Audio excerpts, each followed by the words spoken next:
Hey, what's up, y'all? Before we get started today, I want to give a huge shout out to one of my dear friends, Corey.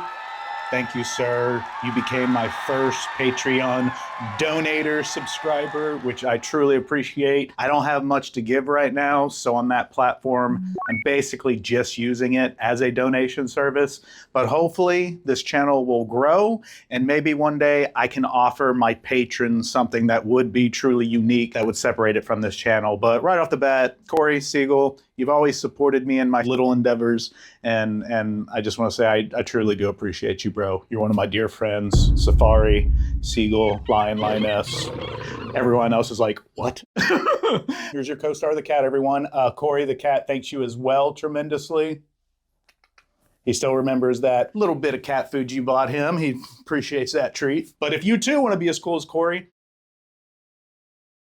lost track of thought.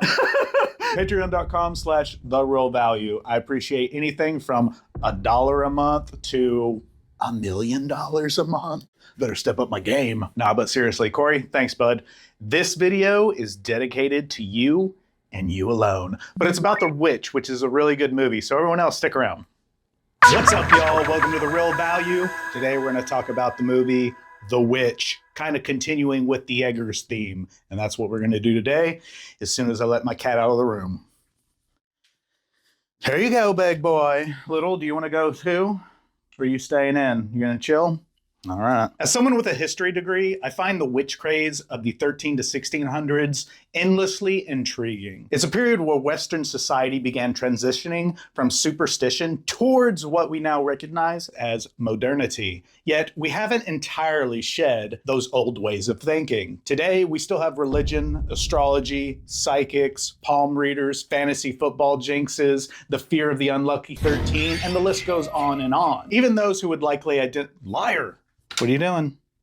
Y'all need to make a decision. Even those who would probably identify themselves as logical and learned can sometimes find themselves thinking that that creak in the middle of the night is some kind of ghost, because why else would my cat simultaneously look up at that corner and then go left to right at the same time? I mean, there's got to be a ghost, right? There's a ghost. There's a ghost. But in all seriousness, the majority of the population back then thought that witches were real, supernatural witches making covenants with the devil. And not all of them, some of them, they just used it for their own advantage, but a lot of them believed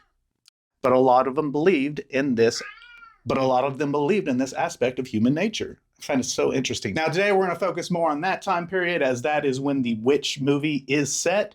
So come with me, let's journey 400 years into the past. Today's video comes with your own free history lesson. If you don't want to listen to all this and you just want to get to the real telling, use the chapters below and they will point you to where you want to go. For everyone else, come along. Not only am I a horror nerd, but I'm a history nerd, so feeling pretty good about today's video. I don't know, we'll see. So what were the reasons for the witch craze? And again, this was a time period mostly in Europe, but also in the new Americas. But why? Humans are inherently social, but we come with a hefty dose of paranoia. We thrive in communities as social animals, but historically, we've been quick to point fingers at the weird ones. So in the 1600s, this meant anyone living alone, loving cats, skipping out on church was automatically suspicious. Imagine it like an old school HOA meeting, but instead of passive aggressive notes about lawn lengths, people had torches and pitchforks. Cow not producing milk?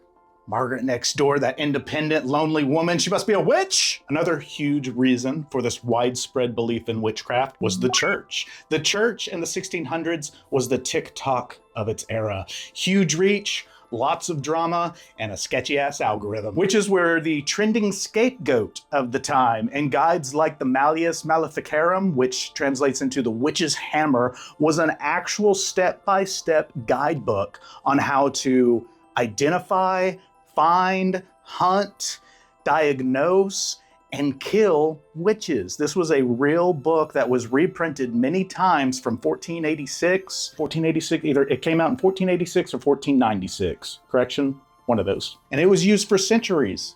I did a report on it in college. Interesting document. It's just crazy to read because it has stuff like if you throw the witch into the river and she sinks, turns out She was innocent, but dead. Like, these were real things that human beings did. Trial by fire, trial by water. It's crazy, crazy times. And again, people are always like, no way that could happen nowadays.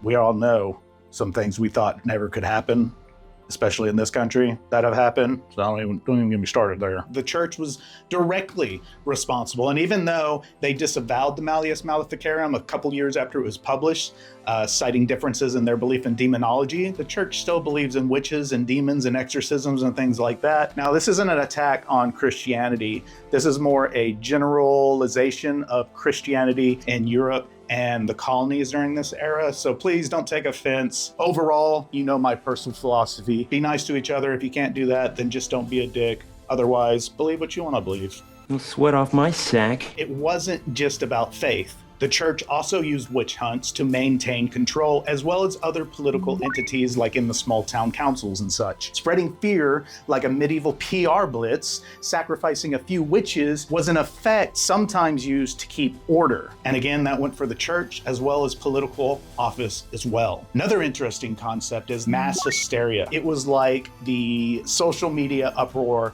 of the day. A single cry of witch by one villager, and then all of a sudden we have a bonfire igniting throughout the villages, countries, etc. Take the Salem witch trials, for example. That all happened because a bunch of teenage girls incited panic that led to executions. Today, that'd be like TikTok drama queens, and instead of being canceled, you would be hanged back then. Mass hysteria is something it is an interesting psychological event. I mean, an example of it happening back then was the 1518 dancing plague, where folks literally danced to death. Proof that humans have always been a bit unhinged. And I guess it's, those TikTok dance videos aren't anything new. We just like to move our bodies, or sometimes we're just kind of mass hysterically hypnotized into dancing, like in this case. So in 1518, during this dancing plague, in over just a week, the dancing mania engulfs over 30 people. These dancers seemed in their own world, ignoring any attempts to stop them, and they were just moving to this invisible rhythm as there was no music playing, unless it was in their head. What is going on up here? I never know, man. The strange phenomenon persisted for about 2 months, bewildering onlookers and authorities alike, before it mysteriously just ended. It just stopped. So is that an example of demonic possession? Demons. Of dissociative identity disorder? Demons. The cause of the dancing plague remains a mystery. Demons. Some speculate that it was caused by ergot, which produces hallucinogens. However, experts doubt that explanation because the effects of it should have wore off after about a day. These people were dancing for literally weeks. They would dance till exhaustion, pass out, get up, dance some more. Like with most mass hysteria moments, this is still unexplained. Demons. I attribute it to, again, we're social animals, monkey see, monkey do, and the power of suggestion is something that is just so powerful for the brain. Yeah, I'm intrigued. That person's dancing. I have to dance. I can't stop dancing. This is it. You think it's weird, but it happens all the time. Even today, you have, I'll just show these clips. Show it to that devil!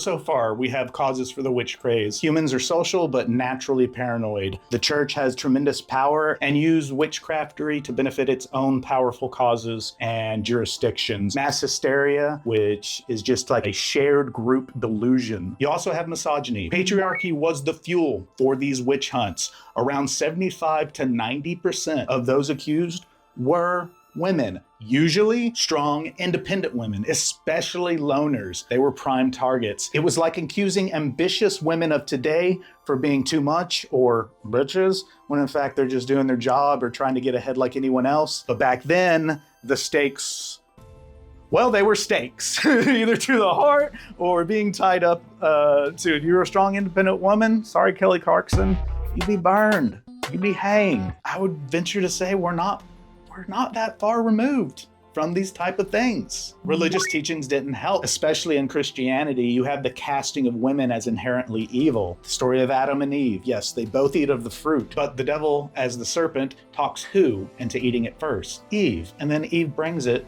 to Adam. So within Christianity itself, you have the woman who has inherited this original sin. Men have it too, but we know how the patriarchy works, and especially in religions. For the most part, for all religions, the woman is subservient to the male, for the most part. Another reason for the witch trials, scapegoating. It's humanity's hobby. It's our favorite pastime. When disasters strike, whether they're bad crops, diseases, your goat's not producing milk, witchcraft, that was a go-to explanation. We have found the witch. May we burn her? How do you know she is a witch? She looks like one. And you think we're removed from that, but we're not. The blame game persists till this day. Think of it. Gas prices are high. Blame the president, even though he has nothing to do with gas prices. In our country, especially, our economic system isn't set up that way. So some things never change. Blaming is easier than admitting you're just not good at farming, bro. No, I promise. Sarah next door, she hexed me. No, man, you just don't know how to rotate your crops. Like, you know what I mean? It comes with like a prideful thing too, which is a sin. So this happened especially in times of socioeconomic and environmental crisis. Human propensity to use scapegoats becomes pronounced. The witch hunt served as this mechanism to externalize that blame for societal misfortunes such as failed crops or diseases, or again, a goat not producing milk or bloody milk. The tendency to simplify complex problems by attributing them to malevolent forces, it remains as pervasive today as it did in the 1600s. Conspiracy theories, polarized politics, resistance to scientific consensus, the earth is flat, climate change is a hoax, the vaccines carry microchips, all these things are evident today. So of course we look back 400 years ago before the scientific revolution, yeah, they believed in witches. But sometimes it was all about persecution. This is kind of like the blame game part 2, where people are blaming others just to get rid of them. They see them as enemies or they're jealous. It was akin to like in Stalinist Russia, where you'd be accused of counter-revolutionary antics by your neighbors because they're just angry and they want to get you out of town. So you end up dead because you're accused of being anti-revolutionary. Or even in the United States during the Red Scare, when you could be accused as a communist by your neighbor and that would ruin your life, even though being a communist isn't illegal in America. It's a political party. It should be a right that's held sacred. That aside, as we go through this movie, The Witch, it actually does a fantastic job of setting up New England's vibe during the 1600s. It's all about faith, fear, and paranoia. Watching it, you wonder how anyone believed this nonsense. But again, humans are social creatures, but paranoid of outsiders. You have the church egging on these type of beliefs. You have mass hysteria and groupthink dynamics. You have misogyny. Oh, it's a powerful woman. She must be a witch. Oh, it's an independent woman. She must be a witch. Oh, that pretty woman doesn't want to marry me. She's probably a witch. What makes you think she is a witch? Well, she turned me into a newt. A newt? I got better. Burn already!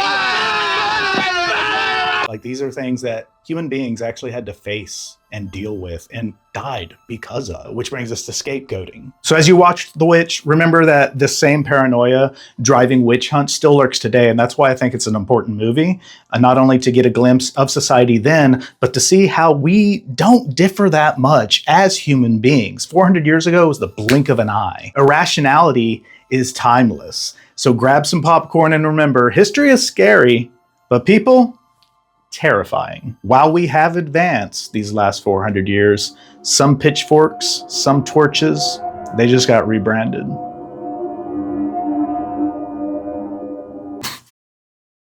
All right, welcome back. Did you enjoy that history lesson? Hope so. If you didn't watch it, you missed out. Now let's get on to the real telling of The Witch. The real telling, a retelling.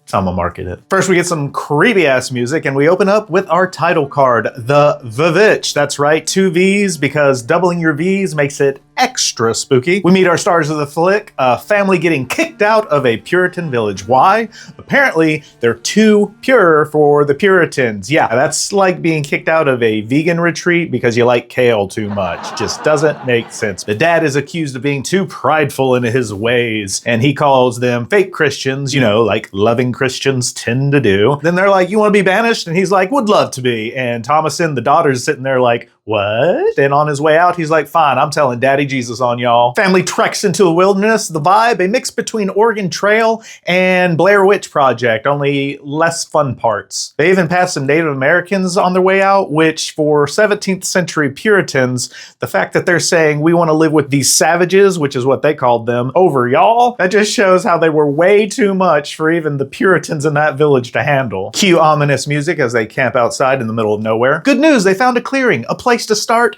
afresh, anew. Bad news, it's next to woods that practically scream, abandon all hope, ye who enter here. So naturally they settle there. The family drops to their knees and thanks the big guy upstairs, ignoring the creepy howling score music in the background like, hello, haven't you ever seen a horror movie before? 17th century Puritans. Fast forward a bit and Dad's gone complete DIY survivalist. He's built a shack, he's planted some crops, he's working on another shack, maybe a Puritan man cave. Meanwhile, Thomasin is praying about how terrible she is. Breaking commandments, playing on the Sabbath, etc. It's basically a Puritan roast of herself. This scene is actually demonstrating to us two things. One, to show us how the Puritans even made Catholic guilt look like a walk in the park. Anyone else have a little Catholic guilt bred into them at a young age? Self-loathing is all the rage. And two, to show us through her own admission that even though she's basically calling herself out as the worst, she's actually practicing her faith and thus a good Puritan in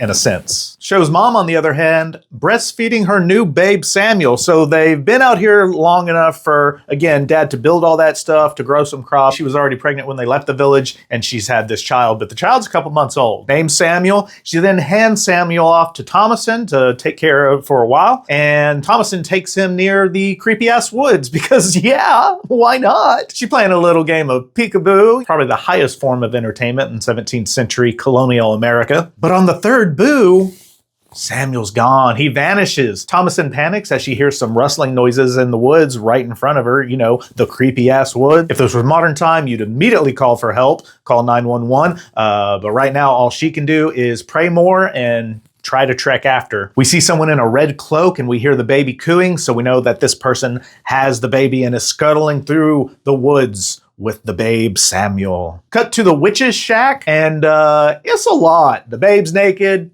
the old woman's naked, and she ends up picking up a knife, and then we cut to black and she's churning some stuff up. So grinding the baby all up into some nice baby butter, rubbing it all over herself. It causes some, you know, levitation. As it does. And then we see a silhouette of her flying through the moon. So put the baby goo all over her. Satan's like, yeah, that's what I'm talking about. You may fly now. I think there's an easier way to get frequent flyer miles, though. Back at the farm, mom is a complete wreck, naturally. Lost her baby. Then we get a shot of Caleb sneaking a little look at his sister's cleavage. It's the 1600s. They're literally miles away from anyone. There's no one else. He's going through puberty. I don't know. I don't want to make light of incest, but it's the 1600s. What else you got, man? Thomasin having a nightmare, so he wakes Thomasin up. He's like, hey, you're having a nightmare. Later, dad takes Caleb to the woods, even though both parents has told him never to go into the woods. He's like, this is going to be a secret, okay? Hypocrisy? No. They're Christian Puritans. Mom is crying back at home continually. But meanwhile, the twins, I'm pretty sure they're twins, are in the background playing with Philip, Black Philip, their goat, just bleeding and bawing the whole way. Foreshadowing? Cut to Thomasin carrying a bucket of water on her head because, I don't know, it's the 1600s and we need to see that. Back in the woods, Dad and Caleb are having a little heart-to-heart, and Dad quizzes Caleb on Bible stuff like it's baby Billy's Bible bonkers. And basically all the answers are sin, original sin, my corruption, we're sinful, we are the worst. Caleb spirals into an existential crisis then because Samuel wasn't baptized and it's been a few days, and the dad's like, look, we're probably gonna have to give up. And so Caleb's like, well, if he wasn't baptized, then he went to hell. And Dad's like, it's kind of our thing. And so now Caleb's afraid that if he dies, he's gonna go straight to hell. So he's having a little crisis. Dad's trying to calm him down. And then out of fucking nowhere, Caleb's like, where'd you get these animal traps anyway?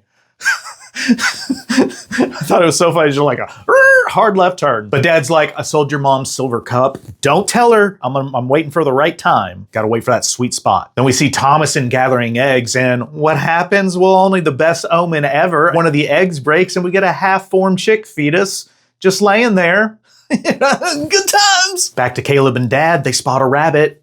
Fudge, yes. We got some food. What is up, Doc? He tries to get his gun ready, aims, fires, but it misfires and smacks him in the face. The rabbit hops away like, nice try, loser. I'm sure it was just misfortune, though, and that rabbit is just a regular rabbit. Total regular rabbit. Nothing ominous or scary or sinister about that regular rabbit. Just hopping away. Back at the farm, the twins are frolicking with Black Phillip, their pet goat. And then they begin singing this creepy-ass song, which Thomason overhears, and they're like, Black Phillip, he's our king, blah, blah, blah. What? Where you learn that? Black Phillip whispering some stuff? Guess we'll see. Dad and Caleb return, and the goat's out and causing a muck. But Dad tries to wrangle Phillip back into the pen. Mom comes out, starts yelling at Thomason, because she's like, I told you to keep the twins in line. And she's like, they wouldn't listen to me. They wouldn't listen to me, Mom. We that have siblings all know that excuse does not work. Basically, this whole family is just one bad Yelp review away from implosion. Cut to Dad chopping wood shirtless like a Puritan lumberjack manly man. I mean, all right, get the calendar ready, folks. But then that's the whole scene, so foreshadowing something terrible? I don't know. I guess we'll see. Thomason and Caleb are down by the brook. Thomason's washing Dad's clothes. Caleb's gathering some water. And then Mercy, one of the twins, comes out of nowhere and starts pretending to be a witch and starts taunting them. And then, that makes older sister upset. So she's like, you know what? I am the witch. I am the witch, and I'm going to get you next, and I'm going to eat you up. So Mercy runs away, naturally. And Caleb was like, why'd you say that? It wasn't you. It was a wolf. A wolf took Samuel. And then Thomason's all like, needs thou pity? I doth not. Don't feel bad for me. At dinner, Dad's leading a painfully long prayer, all up like he's posing for Leonardo da Vinci or some shit. Mom accuses Thomason of stealing her silver cup, and Dad and Caleb look at each other like, I'm pretty sure that wasn't Thomason. Thomason doesn't know what's up. She's like, are you sure you can't find it? And Mom's like, oh, I'm sure the wolf took that too, huh? So Mom is a little bitter at Thomason for losing Samuel, which, it's not her fault, but also, how do you lose a baby? So we get this tension that's just stewing and stewing and stewing. Thomason then heads out to bed down the sheep and the goat and spots that rabbit that Dad and Caleb failed to shoot, but I'm sure it's just there out of coincidence. No need to cue the ominous music. Mom and Dad are then talking in bed, and guess what? Mom wants to sell Thomason. I think you're taking this bitterness a little too far. Unfortunately, during this time, in this day and age, a female was just another mouth to feed. Couldn't really do very much with one. So one would want to sell their daughter off eventually, or marry her off and get a dowry for her, that kind of thing. But while they're talking, Caleb and Thomason hear this upstairs, and, they're naturally sad about it. So later on, Caleb tries to sneak out of the house, but Thomason catches him, like, where you going, bro? He's like, don't worry. I'm going to fix this. I'm going to make it so we can get food and you don't have to be sold off to another family. Just go back to sleep. And she's like, I'm coming with you, or I'm telling Mom and Dad. And he's like, dude, come on. So they both trek to the woods with the horse and a dog. With the dog and the horse. We get to the woods and they got a rabbit. Yeah, the trap's got a rabbit. So they're walking out and everything. But then the dog gets spooked, which spooks Caleb. Caleb goes after the dog, which spooks the horse. The horse spooks and then throws Thomason on the ground. Thomason blacks out. Caleb's nowhere to be found. Where's the dog? Where's the horse? We don't know. Back at the farm, Mom and Dad realize their kids are gone, so we got an MIA situation, and the twins are tied up, which I think is funny as fuck. Meanwhile, Caleb is bumbling through the woods, trying to find his way back, trying to find Thomason, trying to find the dog. Caleb then comes upon his disemboweled dog, and I think we all need to take a moment. Poor pupper. And then eventually he comes upon this weird little shack in the middle of the woods. I'm sure this is a good sign, and he'll immediately find help. Out comes this busty, fine looking, normal woman, I'm sure, that absolutely isn't a witch or anything. And she's all giving him like the goods. And then eventually full on kisses Caleb on the mouth before grabbing him with their old nasty witch hand. Back at home, mom is freaking out. Dad is guilt tripping himself. Thomason finally makes it home. She's all like in shock. Dad and mom are like, where's Caleb? Where's Caleb? Just tell us. So she's like, Dad then out of nowhere, because perfect timing, mentions that he's the one that took the silver cup, which makes mom feel bad about blaming Thomason, but also makes her feel like a fool because she's like, what is all this? What is all these lies? He's also like, I took Caleb to the woods also, by the way. We weren't out picking apples. And she's like, you took him into the woods? Mother? Fuck. So mom and dad just start screaming at each other and yelling and arguing and stuff. And eventually she slaps dad in the face and he's like, oh. Later on, while Thomason's bedding down the sheep and stuff again, it's raining hard. And then who do we find out of nowhere? Caleb stumbling and bumbling and completely naked. So what did he and that witch get up to? We don't know, but he is not himself. They bring him inside and he's basically having a fever dream. He's babbling nonsense. He's covered in bite marks and scratches, and the mom's crying. The dad just ends up chopping wood some more because men and their axes. Next day, the twins start accusing Thomason of being a witch because they're like, Philip told us you were wicked. And she's like, excuse me? Then so we get our awesome omen number 2 as she's milking the sheep. Blood. Yeah. That's also good news, right? We cut to Caleb freaking out, shouting about sin, and somehow pukes a whole ass rotten apple out of his mouth. Yeah, so mom and dad are like, he's hexed, he's witched, he's magicked, and Caleb dies. Yeah, another kid gone. Mom not happy. Mom not happy at all. The twins blame Thomason, and Thomason's like, what? And so they look at Thomason and like, you're the one that went to the woods with him. You're the one that found him. And then they start trying to quiz her. Be like, are you a witch? She ends up running outside. Dad runs after her and is like, look, you're a witch. Fine, whatever. Just tell me and we can repent. Because in this time period, if you were accused of being a witch, it was almost as if the people accusing you would rather just have you confess and then maybe repent and then maybe they'd let you live. Probably not, but maybe they'd let you live rather than you just deny. Even if you had all the proof in the world, they'd be like, nah, you a witch. You in covenant with the devil. So dad's like, just admit it. And she's like, it wasn't me. In fact, they're the ones, Thomas and Jonas, the twins, that are always whispering and talking to the goat. And dad, you know that the devil comes in the form of the goat. Go talk to them. He ends up grabbing Jonas, Mercy, and Thomason and nailing them into the little shed for the night. Dad's like, if that old Billy be the devil, then I shall handle him myself. For fucking shadowing. At this point, Thomason's probably rethinking the whole being sold to another family thing. Night falls and we get a creepy ass dream sequence. Mom, we see her silver cup in the background. She turns around, she sees Caleb and she sees Samuel again. So we know this is kind of a dream. And Caleb's talking to her in this weird whispering voice. And the twins mention that Black Phillip whispers. So probably not really Caleb, right? Especially when he's like, hey mom, I have this book that I kind of want to show you.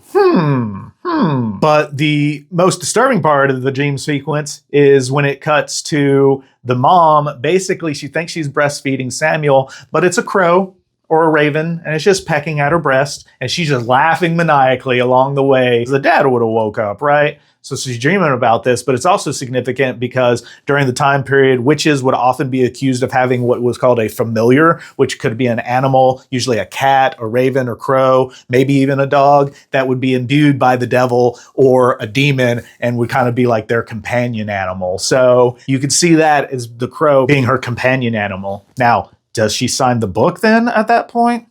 It's also during the scene that we see the twins kind of huddled together in the little shed barn thing. And we don't see Thomason, but we see in the corner a figure that's hovered around one of the sheep, probably that sheep that was, you know, expunging blood from their nipple, from their udders, whatever. And the figure is just going to town, having a nice bloody milkshake, if you know what I mean. And then cue the jumpiest of jump scares as the old hag turns around and just laughs.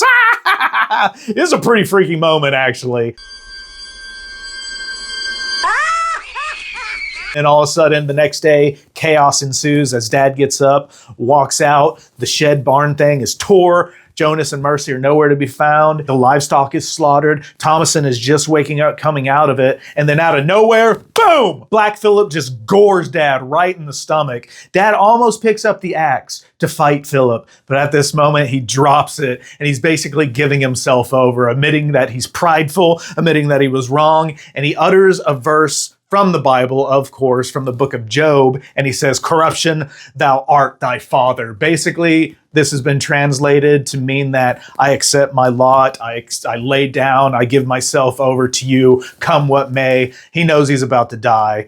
Boom, the goat gets him again. Black Phillip gores him again into his giant house of wood that falls upon him. His house of pride literally falls upon himself. Mom then walks outside and immediately blames Thomason for everything. They get into a full-on brawl, but Thomason the whole time is like, "Mom, stop. I love you. I love you. I love you." It's actually a pretty sad scene. But Mom, it seems like she's a lot more angry, and I would dare to say even a little evil in this scene as she's trying to take her daughter out, right? And that is probably because of her dream the night before. And then, of course, just all this chaos, and she sees her husband dead there, so she blames Thomason. She's beaten Thomason. Thomason hits her. She starts bleeding. This pisses her off, so she tries to choke Thomason to death. Thomason finally, boom, hits her with that shovel thingy and basically kills her. She's like, "Sorry, Mom, love you too."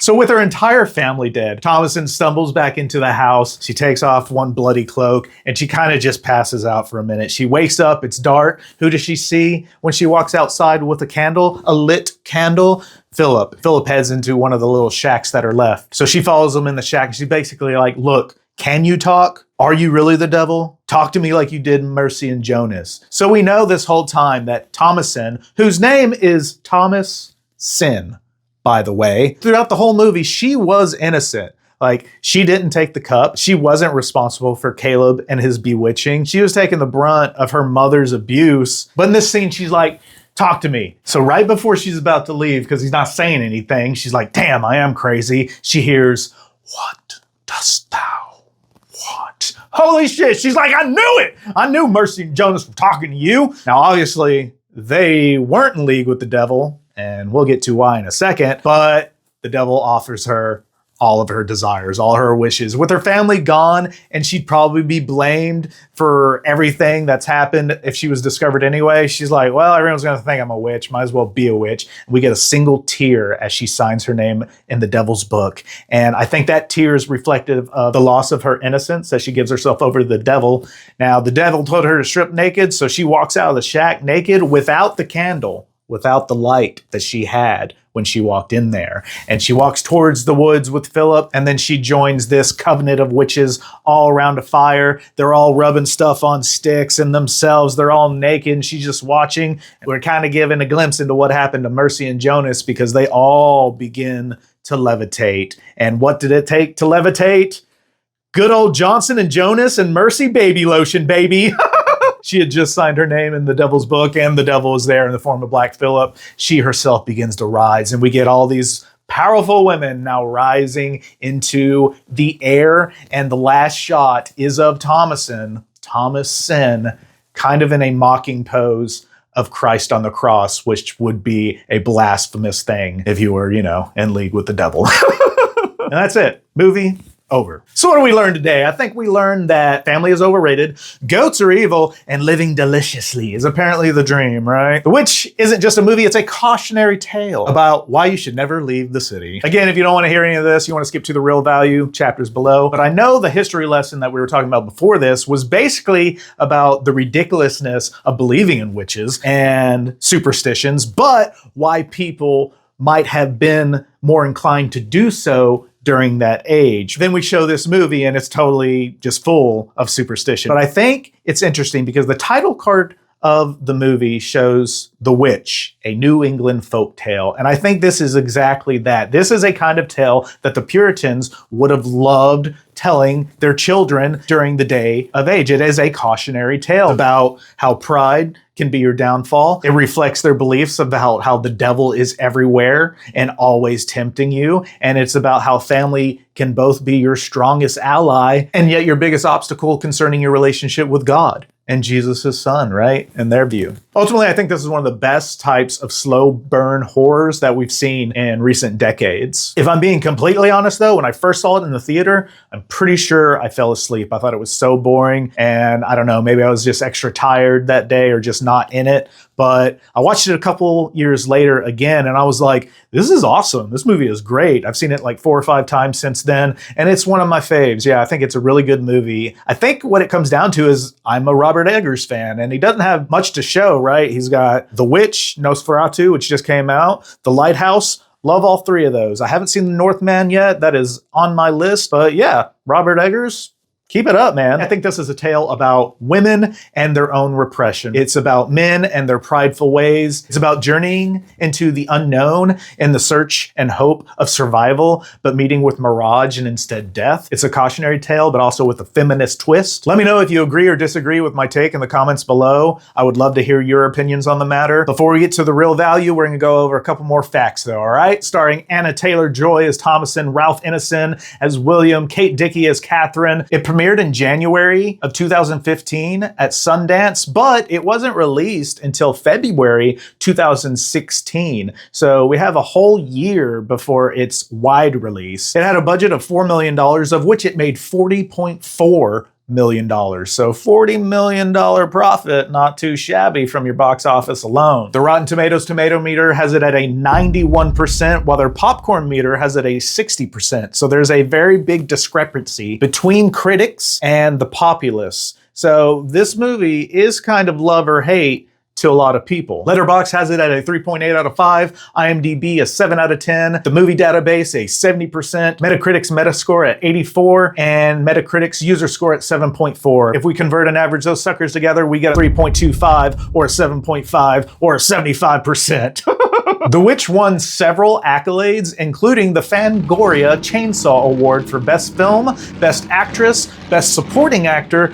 and Best Score, among others from different award shows and organizations. But alas, what is the real value of the film? Well, if you watched my top movies of 2024, question mark, then you know I had this ranked in the real MVP section, which makes this movie definitely worth the watch. See it.